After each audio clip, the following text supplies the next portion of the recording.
I said, So Luke, you hear from God? He's like, yes. And I said, what does he say? And it was like the call. He says, Luke. And he sounded like Darth Vader. Unplug your ears for this one. Make sure you hear someone calling your name, because this is Samuel, 1 Samuel chapter 3, when Samuel the kid can't quite hear the voice of God. Okay, we'll get on that in a minute. Adriene, you are in the pulpit. How are you feeling getting ready for this Sunday? How is just your sermon prep way of life right now? Uh, That says it all. That's the answer. that says a lot. So many preachers will resonate with that sound you just made. There's so much happening, so much coming at us in the world. And this is a refrain that you all have probably heard me say for the last few weeks. We are just having so many people in our congregation are dying and departing, and I'm just really aware that, I just am sitting in this cloud of sorrow, Yeah. along with families who are losing people that they love, but also members of our congregation who are, just so beloved. So that's weighing on me. And I think the tie-in maybe for the sermon has to do with the listening piece. I found this quote that inspired my sermon title, which says, "Listening is an art." And I'm not 100% sure where I'm going with it, but there is something in the quote that I think is important for these times. I think we're very busy. I think we're very sad. I think some of us are angry. And I think the invitation perhaps from Samuel is, it's difficult to hear God's voice if you can't sit still for a minute, if you can't gather yourself and be attentive. And so that's, balanced with the energy of this moment, which makes stillness and silence challenging. And just the reality of the life and death of congregants in a church is one thing. And then there's also just everything we're constantly seeing and feeling in the headlines and the world around us, as if that wasn't already enough. So it's inside our community, beyond the walls of our world, there is just all the things all the time. How do you even write a sermon with all that kind of just circulating? Do you have like a this is the day, or is it just I put notes in my notes app and pray that something materializes by Sunday? How do you just hold all the spinning plates and the tragedies and grief and trauma, and then still step into the pulpit? Yeah. We'll find out is the answer. Well, today is a day off, but we needed to meet, and my schedule made our timing shift. But I am being very greedy with my time, making sure that I'm not adding more things to my plate so that I do have time to be still and silent. I'm finding in this moment, because so much is happening, I'm talking to so many of our partners who are holding our immigrant siblings, that when it's time to sit down and write, I actually have a lot that's just right there. It's like in my throat. It's like, the tears behind my eyes. A few weeks ago, we talked about Isaac being on the altar for sacrifice. There's just so many things that are happening. Jimmy Kimmel, things with free speech, the threat of the National Guard coming to New York with elections coming up. There's so much to say. I think the challenge is the listening for God part, because I could get in the pulpit every Sunday and just do a rundown of all the stuff, but that's not going to help anybody, right? We have to be reminded, I think, of these timeless truths, that God is still speaking to us, that God is still calling us, that God still wants to partner with us for the work of love and justice in the world. And that is the message, I think, that's got to break through all of these other heavy realities that we're shouldering right now. Which is probably the way to hold it, to be Yeah. present and attuned to what's happening in the context of your congregation. For us, it's at Riverside, and connected to the work and activity happening in the world around us. Not just doom scrolling, but like you said, it's the work and the conversations and the partnerships with these people who we are working with, who are doing the work to make that dent in the universe. So then when you do have to come to the pulpit, like you said, it's not so much let me say something hopefully good, but it just ends up being disconnected from people in the world. It's like, what do I hear from God in the midst of the people and the world that I've been swimming and Yeah. mucking through? That's a yeah. Yeah, and I was at a conference recently in Nashville. Oh my goodness, the dean at Vanderbilt. I cannot call her name. Can't call her name to my mind right now, but she gave an amazing presentation.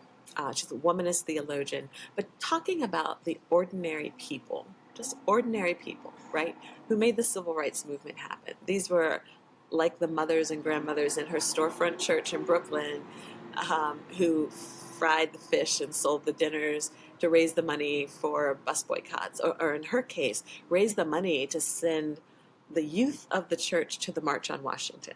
So people thought they were raising this money and like all of these adults were going to go. They're like, this money is for the children. This money is for the teenagers, right? But just ordinary people doing ordinary things, cooking and selling dinners. And I'm reminded of our theme for this year, which is small, planting seeds. Seeds are so tiny, but a bunch of seeds, that's how you get a crop. That's how you plant an acre. That's how you feed a family, a neighborhood, a city, a world. If we're all doing our part, and I hope at Riverside and in churches around the country, doing our part in community with others, the impact is extraordinary. We can send busloads of kids to the March on Washington. We can stop the National Guard from coming into New York. We can get a mayor elected who cares about the people in this city who are struggling to afford to stay where they've always been. And that's the message I'm always thinking about and wanting to bring to the pulpit, that not to just make people feel good and give them a little hug, certainly not to make them like to reinforce what they're doom scrolling, but to say, okay, you've got another 7 days to get out there and plant a seed, Yeah. or two, or five, but do something. Yeah. Yeah, no, I everything to that. Yeah, we were recently we had our one Riverside one book thing on parable of the sower. I led the one online, and one thing we talked about was when you plant a seed, it's not just that the seed changes and grows, but the soil changes as Yes. a result. Yes. So change is happening all, and this book, God has changed, that's a theme, but still the sense of the little things we do to plant seeds, it's not just, I hope this will someday grow into something. It's just the act of planting the seed changes it all. It changes the soil that And it every other changes seed will be us. planted. It Right. changes us. Yeah. Because what did Octavia Butler say? Everything you touch, you change. Yeah. Everything you change changes you. I mean, it's such a wonderful mantra. And so if we are paralyzed and just sitting still, there's no chance that anything is going to change. So do Yeah. something. Plant your seed. Yeah. Yep. We could turn this into a whole word made fresh just on Earth Seed and God has changed and Octavia Butler. I'm happy Oh, to do that anytime. she's We should extraordinary. probably listen to the text, which was an Probably. intentional word, because Yeah. this text, we will listen to God in all spaces and places, Yeah. including wonderful books like this. But this week we're in 1 Samuel 3, Hmm. so we've Hmm. jumped a bit from Exodus, the grumbling Big jump. manna and quail connoisseurs, and we've skipped Joshua, we've skipped Judges. We even skipped the little preamble where we meet Samuel's mom, Hannah, who ends up, dedicating her kid and leaving him in the service of the temple of the tabernacle here. And now we get, I don't know what age. I don't know if we have a specific age for Samuel in the text. I couldn't see one. He's probably preteenish, I think I is was what I've thinking like read. 9 or 10. He's sleeping in the sanctuary in the Yeah. nave there where the ark of the Lord is, and this is there's a lot going on. So this is the call of Samuel. The story essentially is Samuel sleeping. He hears someone calling his name. He thinks it's Eli, the kind of last judge, first of the prophets transition. He's like, Eli, did you say something? And Eli's like, no, go to sleep. Happens again. Eli, what do you want? go to sleep. And then Eli's like, wait a minute, I think God is talking to this kid. And so that turns Right. into Samuel saying, here I am, Lord, which is an interesting echo of Moses from a Yeah. few weeks ago at the burning bush. Right. We can dissect a lot of this. Mhm. How are you holding this? You've already hinted at some of this. Give us a bit more of your handholds as you're thinking and scheming about this text and a sermon that might come together for Sunday. Well, this text always makes me giggle because I was teaching a Bible study at a summer camp um, in the context that named my call. So this congregation is the one that said, "Hey, you should think about going to seminary." And I remember I was with kids. This camp, the kids were like age 4 to age 12, and I asked them, "Do you guys ever hear from God?" And they were like, "Yeah." Duh, like all the time. And so I was like, wow, because I do think kids and I think elders have like a special connection to the holy. So I asked this one little boy named Luke. I said, "So Luke, you hear from God?" He's like, "Yes." And I said, "What does he say?" And it was like the call. He says, "Luke," and he sounded like Darth Vader, right? And I just thought it was so hilarious. But also, he basically was just saying the same thing that God had said to Samuel, just called his name, Yeah. right? Couldn't get any more out of him, but I just thought that was precious. I I think there is something about young people. I don't know if I'll go in this direction, but this notion that I don't know the poet. It might be Word. Uh, well, it might be Whitman, who talks about how we come trailing clouds of glory, that when we are born into this world, because we have come from our Creator, we come with a little bit of the whispers and wisps of God's glory. And I think there's some truth in that. I mean, when my kid was little, I remember asking her, the birds were singing, and she said, "I think they're singing because they love my hair." And I think prayer is when Jesus says, "Can you come out and play with me?" And it was profound. And she was like 3 or Yeah. 4 years old. And then, of course, as they grow up, they become like us. But as we age again, I think we also kind of go into this place where there's a closer connection with the voice of God. And so I'm thinking about perhaps having the congregation, having some moments of silence, inviting them into a space where we sit with a thought and see if there's anything that bubbles up in us.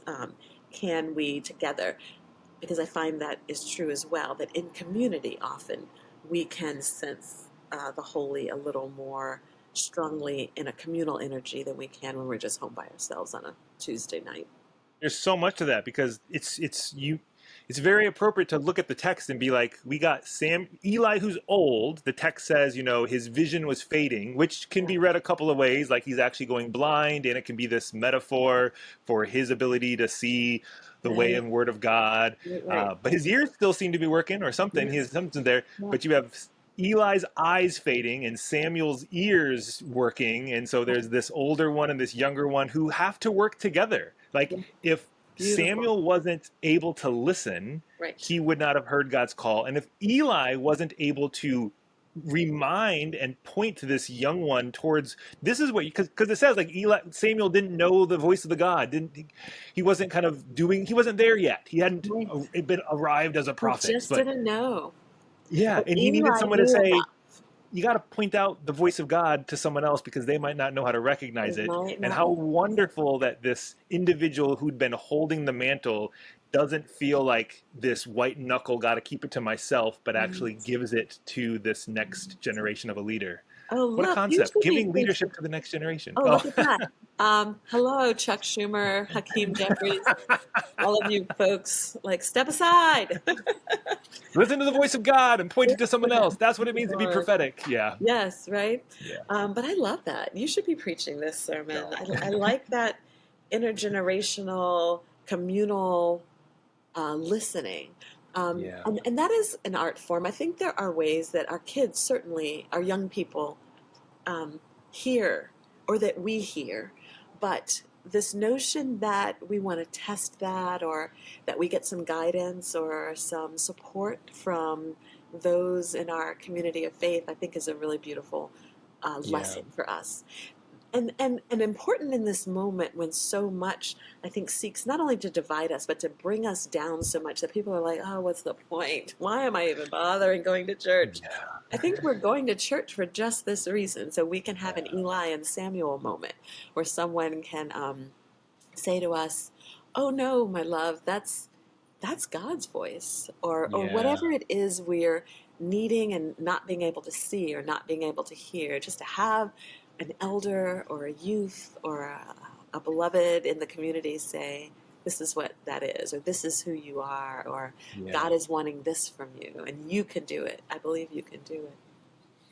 I also just love the contrast in this story in Moses from just a couple of weeks ago, in our Mhm. narrative lectionary, a couple books ago, if you go and flip through the pages. Right. But there's Moses who says the same words, "Here I am," which is a phrase we hear quite often in these moments of call from God. Abraham has it, it's all over the place. But contrasting Moses to Samuel, Moses said, "Here I am," and then kind of tried to talk himself out of the job. No, no, no, no, no, no. Right. And here, Samuel's like, "Here I am. Okay, I'm all in. Let's do it." And I Right. think Right. it's interesting the Lone Ranger Moses versus the young mentee Samuel. And I think there's something about having that structure and someone else giving you the "you can do this. You're not alone."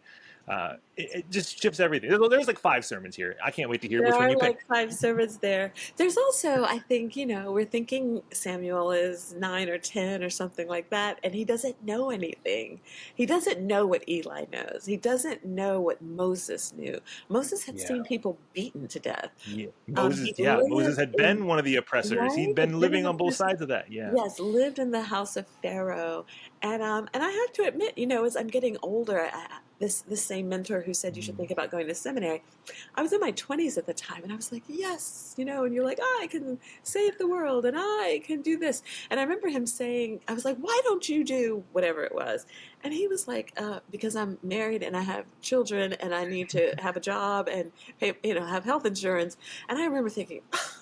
You just sort of scoff, right? And you can scoff when you're Samuel and you're 10 years old Yeah. because you don't know what it's like or that have a sense that people are depending on you. And so that's why what you're saying about the partnership is so powerful because we need all of that. We need the Yeah. wise ones to say, okay, maybe today is not the day to lose your job, right? Watch what you're doing. Live to fight another day. Live to serve another day. But then we also need that enthusiastic, scoffing. Of course, God is calling us to this, and we are going. Um, Today is the day to lose my Today job, is to the get day to arrested, lose to put my it on the job. line. Yes, Yeah, we yes, need them yes. both. Yeah. We need that courage and that sort of uh, bold. I don't know what I don't know, so I'm gonna just run into the battle. Yeah, it's Yeah. it's wonderful Yeah. and necessary. Yep, it all is. And then obviously there's the echo we can find ourselves hearing when how is God calling us and what are we going to say? Yeah, "Here I am" sometimes is not the phrase we want to utter when right. God is calling us to action in the world. We want to say, there's someone else. Send that to voicemail. Mm, Or I want to just keep doing the thing I've been doing forever. This yeah, is comfortable, and what yeah, you're asking requires courage. Like this is safe, and what you're asking is scary. And we get that. We get that it's hard to let go of a thing that we feel good about or that yeah, makes us feel important to do something that may fail or that we can't see a way out of or that centers someone else's needs over our own. That is, as you said at the top, um, it's hard for humans to do that. It's hard for us to put yeah. ourselves back so that someone else can go ahead. Well, that's this Sunday and every Sunday, to be honest, Yeah, hearing God's call and hopefully answering the phone and saying, "Here I am," here I and am. joining this community, this intergenerational and beautifully diverse community to take those necessary steps forward, uh, knowing that they're not all going to succeed. I think if success is our only metric for we're going to try it, then I think we're going to just spend most of our time frozen, not even doing anything at all. Right. The Absolutely. failures are what we learn from the most. So That's right. let's And let's it's say what, "Here I am" and see what happens. yep. And it's what we have most of the time. I sent an email to our lay leaders this week saying, most of the time as leaders, but I would say also probably as followers of Christ, um, the way we think things are going to go are not the way they're going to go most of the time. And so Yeah. we should just get used to that, right? Um, Yep. but it doesn't mean God is not working. God is still working. God is still full of surprises, and God can take the the wrong calls and turn them into something beautiful. I believe that. I've seen it. Thanks be to I've God. experienced Yeah. it. Yes. Yeah. Yes. Yeah. Well, if you want more of this text, we have this chapter in Bible in a Minute, so you can go check out 1 Samuel 3 in a Yay. minute to hear a take there, which is kind of fun. Then I That's definitely recommend join us on Sunday, not just for worship to hear the sermon, but before worship at 9:30, we'll have open Bible study, which is an open class, open to everyone, open to all your opinions and questions and comments and snide remarks. Reverend Adrian will be leading it in the building in MLK 326, 316, 316. Follow the signs. 360. I'll Yeah. be I'll be leading it online on Zoom, so you can join either one if you're in the building or just in the world with an internet signal. And if you're watching this far, I'm going to do it again because I love seeing people do it. Drop in the comment, "Here I am." So let's see you say that famous line and echo it. Try out those words in a YouTube comment, and we will see how we continue to try out those words each and every day this Yes. Sunday and beyond. Oh, all right, you get a little break after this, so we're going to hear from Dr. Leah Fowler, our Yay. Minister of Education, and then Dr. Kate Common, a guest preacher, and then you're back, and then I'm back, and we Yeah. keep getting into Advent pretty soon after that. So how Woo. are we talking? How am I saying Advent already? That's frightening. It is, but it's coming. Advent is coming. That's a joke, but Advent is because coming. Advent means arrival. Arrival. Yeah, there you go. I All think I right. got it. Before I get into too many Bible dad jokes, we better end this. We'll talk to you all next week. Looking forward to seeing you all on Sunday or somewhere in between. Have a great day, everybody. Bye.